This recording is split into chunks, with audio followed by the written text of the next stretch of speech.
Andrew Tate arrested again, now based on charges in the UK. And a lawyer close to this entire debacle is potentially blaming Aiden Ross. This is a mess and a half. Okay, so this just happened. He just apparently was released. I don't think many people in Romania understand, but in the West, in the countries that are owned by the Satanists, with a certain level of fame, you either put on a dress or you go to jail, and I'm happy to make Hold on. He's blaming the Satanist? Yeah, because it's right on the back. People are saying, oh, it's because he hopped on the thing with Ryan Garcia talking about the Bohemian Grove, and that's what sped up his arrest. And the UK was able to get an arrest warrant processed that quickly. Yeah, I guess so. All right, go ahead and play it. We are innocent men. No, we're very innocent men, and in time, everybody's going to see that, and we're very excited to finish this judicial process and clear our names. Well, you are free for now, but still the Romanian courts approved extradition to the UK after the trial is over here. It's very funny because I've been asking Romanian courts to go to the UK myself. I've asked 5 times and been declined, so now I get to go home. It's fantastic. That's crazy. Sometimes I forget what an interesting time we live in. Andrew Tate's arguably one of the most famous people, definitely one of the most Googled people a couple of years ago, all on the back of like social media and managing only, right? It's so interesting. It sounds like he got arrested for charges from the UK dating back about a decade ago. The interesting part about this, before we get into more of the particulars, is that apparently a lawyer is blaming the Aiden Ross situation, which we covered a couple days ago. A lawyer representing the alleged victims of Andrew Tate and Tristan Tate in the UK told the Swedish publication that Aiden Ross' message from Andrew, which was shared during a stream about the brothers planning to leave Romania, accelerated their recent arrest. Wow. So if you guys didn't see, Aiden Ross basically said that Andrew Tate told him it's now or never. We got to get together, do a week of content now or never. And definitely made it sound like he's leaving. Yeah.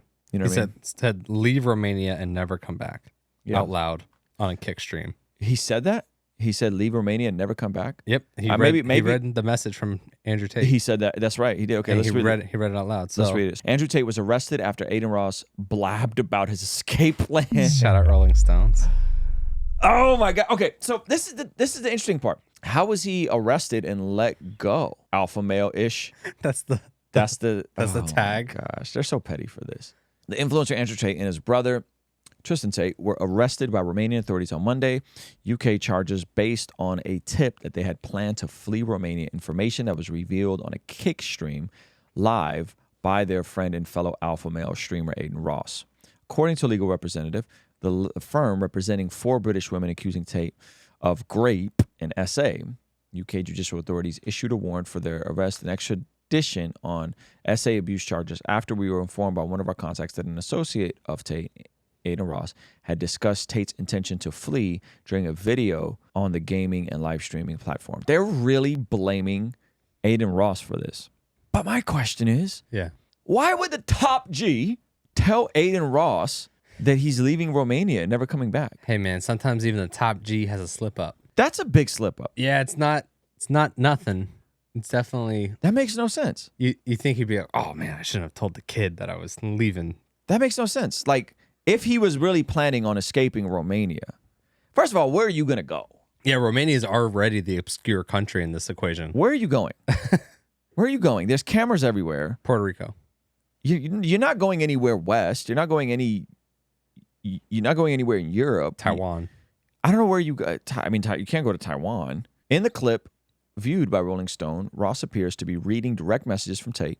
Andrew had hit me up. He said, hey, I'm going to be leaving Romania soon and probably never coming back. If you want to come over and do a week long of streams and content before I leave, I think it'll be big. He said, it's basically now or never. A spokesperson for the Tates tells Rolling Stones, we unequivocally deny any accusations that Andrew and Christian Tate intends to abscond from Romania to evade judicial proceedings, says Ross. So did he get nabbed for this? It sounds like he got nabbed for this. Sounds like it. That's crazy. Romanian court has ordered the Tate brothers to be released from police custody immediately. Yeah, it sounds like it was kind of, I mean, they got released within 24 hours. So it sounds like it was kind of not their fault. What wasn't their fault? That it wasn't some serious. There was no serious like actual legal thing. If you get released that quick, Well, it's so charges of sexual aggression and grape and essay. I saw that part. yeah, but that's like the original. That's it's a new UK charger. So there's new charges coming out of the UK. So there's two different charges. There's the trafficking charges in Romania, Yep. which is based on the digital pimping, which I don't know how any of you guys think he's not guilty of that. He's openly and repeatedly told you how he got popping. He said it on an Elk Boys podcast. He's gone in depth about how he coerced these sorts of situations. So I'm not sure how anybody would ignore that. Now these are different charges in terms of what's going on in the UK aspect. I mean, we already know what he's going to say. What's he going to say? I'm innocent. What do you say? Yeah. What do you say in a situation like this? Like, honestly, guys, if he was guilty, what would he say? I'm innocent. If he's innocent, what's he going to say? I'm innocent. It's a matrix attack. Okay, so the judge, they were set to be extradited to the UK, where they face charges of SA in a case that dates back more than a decade. Right. But the judge said the Tate brothers won't actually be sent to the UK until after they face trial in Romania on separate charges of HT. Whoa.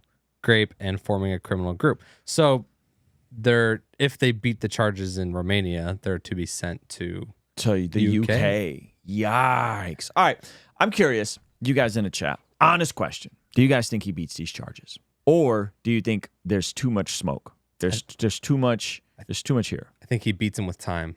You think he beats him with time? What does that mean? I think they'll figure out a way to hold it off for long enough. Either that, or if Romania is as corrupt as he says it is, I think he beats it. If they're not, or it could just be one of those things where it's like, oh man, 5 years later, Andrew Tate's in prison, which happens to some of these cases. I mean, I remember watching like To Catch a Murderer or whatever, and it's like, oh, the person only got convicted like 8 years after because the court proceedings were that long. So it's weird. So I think from a time standpoint, I could see it being like something going on where the charges are dropped. I feel like from any standpoint, none of his positions make sense. He's definitely guilty. I don't think he's going to beat it in like a fair trial, if that makes sense. So here's the deal. From his standpoint, it's a matrix attack. So then if he beats the matrix attack, is he then in on it with the matrix?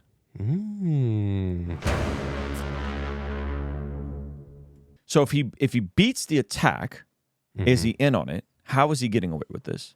Yeah. Right? Because he makes it sound like this is inevitable. This is going to happen to him. If he is found guilty, how do the tater tots continue justifying that he's innocent? They'll do it on some John MacArthur type beat. Oh no. Start a prison ministry.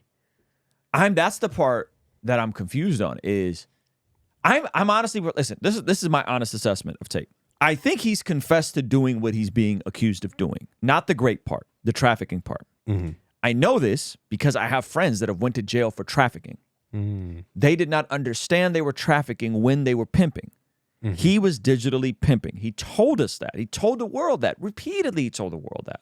Now, I don't think he understood the severity of digital pimping, moving women across state lines, the lover boy method. I don't think he understood that he was trafficking. He sold a course on pimping. He talked about how to manage own. He talked about how to extort them. He talked about how to not give them their logins. All of that is what he's being charged with. He confessed all of this on camera repeatedly.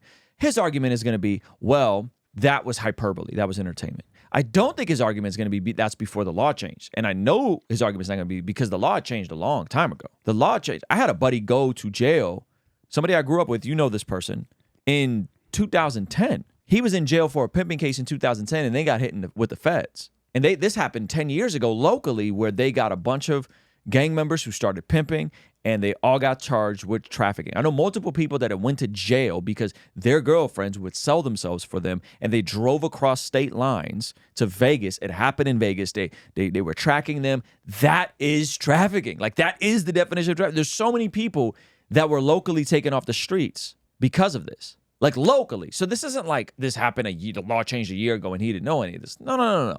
These definitions have been updated at least a decade ago. Anti-human trafficking sting leads to 48 arrests in San Diego. So this is like this stuff it keeps happening. And so when they say anti-trafficking, they don't mean that there's people tied up in the back of a trunk and you're Yeah. moving. That's not what trafficking is. That's not what he's being charged with. I don't know if he's guilty. What I'm saying is, based on the definition and based on what he himself taught, promoted, and sold, it would seem that that he, out of his own mouth, has confessed to doing some of this stuff.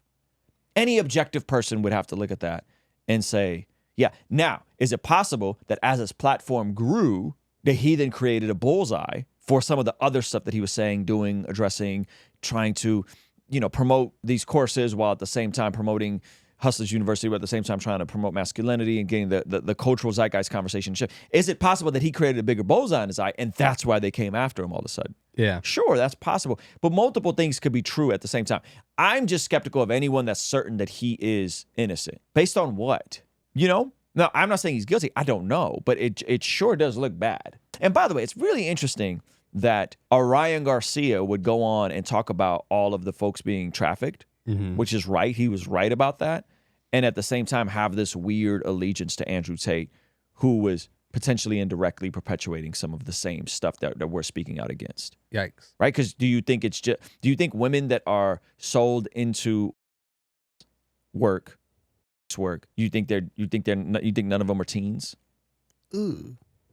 I'm pretty sure that they reached out to teens, that there's documented DMs of them reaching out to teens. There's so many inconsistencies, right? There's so many inconsistencies. But the deceptive part about all this is when you are spiritually blind and spiritually dead, it is so easy to drift and justify deviant behavior that in the process you don't really know is deviant behavior because you're spiritually dead and spiritually blind. That's the part that I think there's tens of thousands of Andrew Tates out there. There's Andrew Tates out there in your local neighborhood. There's Andrew Tates out there attempting to persuade women in your local communities with an opportunity. Those people don't look like perverts and bad guys. Though those people are very charismatic. They're very charming. They're very fun to be around. They're very polite. And they have their own baggage and their own issues and their own brokenness that they're processing. That's the sucky part in all of this. Lisa is one of the several women who spoke to Vice World News about being approached by Andrew Tate on apps such as Instagram and Tinder, harnessing the platforms as tools to hunt to recruit young women around the world, targeting some as young as 16 for his webcam sex business. So she's 16. So if that's true, that will probably be presented in court. If that's true. We don't know if that's true. I think we have to have just scales. We have to have just scales. You can't say, oh, he's charming, he's charismatic, therefore he's innocent. Some of the craziest people who've done some of the craziest things are charming and charismatic. And also say things that are true sometimes. We see, according to the Bible, that prayer is extremely important in terms of us being transformed from the inside out when we get aligned with God's will. For the Christians watching this channel, I want you guys to implement these spiritual disciplines in your day-to-day life. And the only way I've been able to do this consistently is through writing down my prayers in a prayer journal that does a few things. One, it allows me to reflect and come to God humbly and ask him to move on my behalf. And two, it allows me to document my prayers, which ultimately help me remember the very things that I was praying for and see the hand of God tangibly in my life when he answers them. So I would urge you, consider writing down your prayers. It could be in a blank notebook. It could even be on your phone. Or you could check out the one I personally designed and used for my own quiet time and spiritual discipline that I think will be a huge blessing. It's the exact structure and system that I've used for years to pray and be more consistent in my spiritual disciplines. You can pick yours up today by clicking the link in the pinned comment below. All right, I'll see you over there. Peace.